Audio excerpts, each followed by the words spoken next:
ரசூலுல்லாஹி ஸல்லல்லாஹு அலைஹி வஸல்லம் சொன்னதானே, இஹ்ஃபதில்லாஹ் யஹ்ஃபதுக், அல்லாஹ்வை பாதுகார், அல்லாஹ் உன்னை பாதுகாப்பான். அல்லாஹ்வை நீ பாதுகாப்பவனாக மாறினால் அல்லாஹ்வை உனக்கு முன்னால் பெற்றுக்கொள்வாய். அல்லாஹ்வை பாதுகாக்கிறதுனா என்ன? அல்லாஹ்வுடைய தீனை பாதுகாக்கிறது, அல்லாஹ்வுடைய குர்ஆனை பாதுகாக்கிறது, அல்லாஹ்வுடைய மார்க்கத்துக்காக உழைக்கிறது. இப்படி எப்ப நம்ம முன்னாடி வர்றோமோ அதான் சமூக பணி. அல்லாஹ்வுக்கான பணி தான் சமூக பணி. அல்லாஹ்வுக்கான பணினா அல்லாஹ்வுக்காக மட்டும் பண்றது இல்ல. தொழுகிறதும் ஹஜ்ஜும் வணக்க வழிபாடு மட்டும் இல்ல சமூக பணிங்கிறது. சமூக பணிங்கிறது தான் சார்ந்து வாழக்கூடிய மனிதர்கள் எல்லாருக்கும் செய்யறதா சமூக பணி.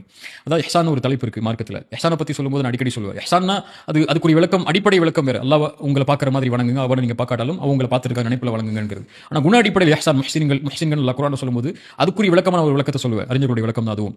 அல்லாஹ் உங்களிடத்துல எப்படி நடந்து கொள்ளணும்னு நினைக்கிறீங்களோ அதே மாதிரி நீங்க மனிதர்களோட நடந்து கொள்ளுங்கன்னு சொல்லுவேன்.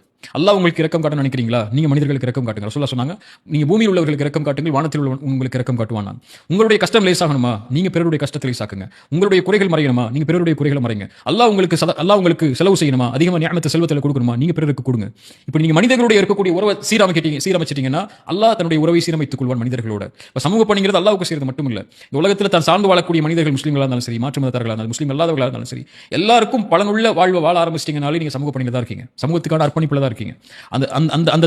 அந்த விஷயத்தை நீங்க கையாண்டுட்டு போயிட்டாலே போதும், இந்த சமூகத்துக்கான ஒரு பெரிய அர்ப்பணிப்பை நீங்க செய்யறதுக்கு சமமா இருக்கும். அல்லாஹ்வுக்கும் தன்னை சார்ந்து வாழக்கூடிய மக்களுக்கும் ஏதாவது ஒரு வகையில அதுக்கு என்னன்னா, இன்னைக்கு சமூக பணி அப்படின்னு சொன்னா என்ன நினைக்கிறாங்கன்னா, மேடையில் ஏறி தாவா செய்யறது மட்டும்தான், அல்லது இன்ஸ்டாகிராம்ல பயான் பண்றது மட்டும்தான், அல்லது ஜும்மா குத்துபாக்கள் செய்யறது மட்டும்தான், தாவால இருக்கிறது மட்டும்தான் அல்லாஹ்வுக்கான பணி போல, மற்ற எல்லாமே நார்மலான பணி போல இல்ல.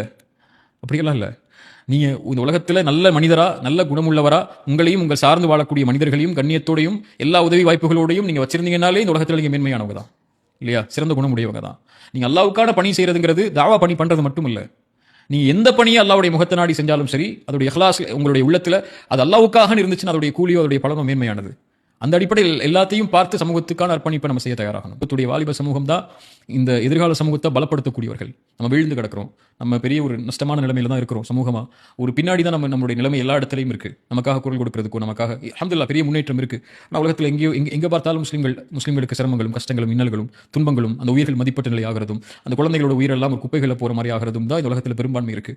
இந்த எதிர்காலத்துடைய நிலைமை சரியாகணும்னா அல்லாஹ் அந்த சமூகத்துடைய வாலிபர்களை கொண்டு தான் பலப்படுத்துவான்.